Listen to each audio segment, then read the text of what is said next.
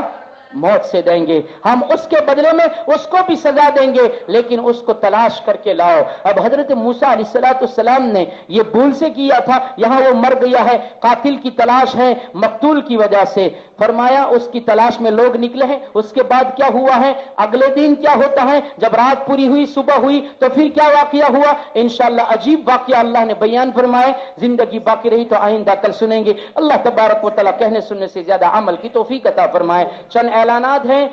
کہ ایک مسلم بھائی کی جانب سے جمعہ مسجد میں 5,000 روپے، مسجد آمینہ میں 5,000 روپے، مسجد احمد میں 5,000 روپے اور مسجد زکریا میں 5,000 روپے۔ ایک مسلم بھائی کی جانب سے جمعہ مسجد میں 500 روپے، مدرسہ محمدیہ میں 500 روپے، قبرستان میں 500 روپے۔ صفوان بھائی دوب کی جانب سے جمعہ مسجد میں 500 روپے، مسجد آمینہ میں 500 روپے اور مسجد احمد میں 500 روپے۔ کلثوم بانو ادریس صالح کی جانب سے جمعہ مسجد میں 1,000 روپے۔ ایک مسلم بھائی کی جانب سے جمعہ مسجد میں 2,000 روپے، مدرسہ محمدیہ میں 2,000 روپے، قبرستان میں 2,000 روپے، مسجد آمینہ میں 2,000 روپے اور مسجد احمد میں 1,000 روپے۔ یوسف بھائی کی جانب سے مسجد آمینہ میں 500 روپے اور مسجد زکریا میں 500 روپے۔ حافظ ایوب بھائی پٹھان کی جانب سے مسجد آمینہ میں 1,000 روپے۔ حجیانی عابدہ بہن کی جانب سے مدرسہ محمدیہ میں 2,000 روپے۔ اسی طریقے سے ایک مسلم فیملی کی جانب سے قبرستان میں 500 روپے اور مسجد آمینہ میں 500 روپے۔ اسی طریقے سے اسحاق بھائی پوچھیا کی جانب سے جمعہ مسجد میں 1,000 روپے اور قبرستان میں 1,000 روپے موصول ہوئے ہیں۔ اللہ تبارک و تعالیٰ ان تمام کی عطیات کو قبول فرما کر دارین میں بہترین بدلہ عطا فرمائے، مرحومین کی مغفرت فرما کر جنت الفردوس میں اعلیٰ سارا مقام نصیب فرمائے۔ درود شریف پڑھ لیں۔ بسم اللہ الرحمن الرحیم۔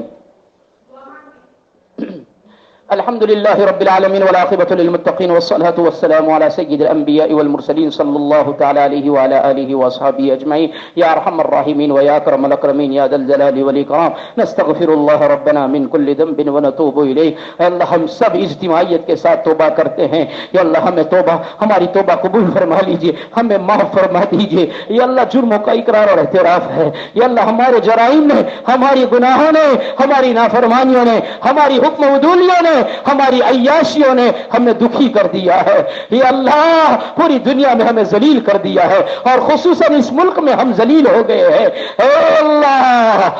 اللہ ہماری ذلت یا عزتوں میں بدل دیجئے،